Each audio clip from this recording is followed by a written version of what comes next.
Ladies and gentlemen, this is the 74th Miss Universe competition. This is now 22:04 and don't forget to like and subscribe. Magandang araw Pilipinas, mga ka-pageant, panibagong exciting update mula sa ating pambato sa Miss Universe 2025 at isa manalo. At heto na nga, ang renowned Filipino designer na si Mac Tumang na gumawa ng mga iconic creations ni Catriona Gray ay opisyal na ang gagawa ng national costume ni Atisa.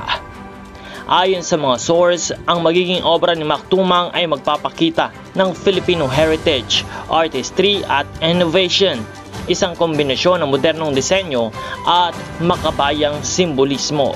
Sinabi ni Mac Tumang na ang costume ay maglalarawan ng kwento ng modern patriotism, rooted in timeless tradition, isang pambansang kasuotan na hindi lang maganda sa paningin, kundi may lalim na kahulugan tungkol sa kultura, pagkakakilanlan at pagmamahal sa bayan. Talagang inaabangan na ito ng mga fans dahil kilala si Mac Tumang sa kanyang world-class craftsmanship at symbolic storytelling sa bawat disenyo. Siyempre, alam natin na kapag Mac Tumang ang gumawa, hindi lang ito gown, isang obra maestra na magpapatayo sa bandera ng Pilipinas sa entablado ng Miss Universe.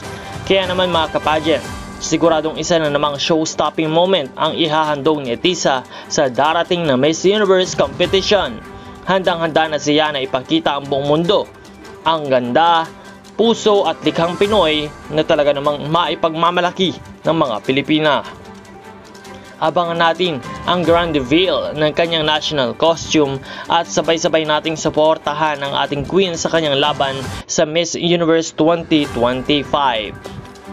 Once again, congratulations to Atisa Manalo at Mac Tumang, isang makasaysayang collaboration na siguradong pasabog. Kaya naman patuloy kayong umantabay sa channel na ito para sa lahat ng mga updates. Maraming salamat sa panonood at huwag kalimutan na mag-subscribe.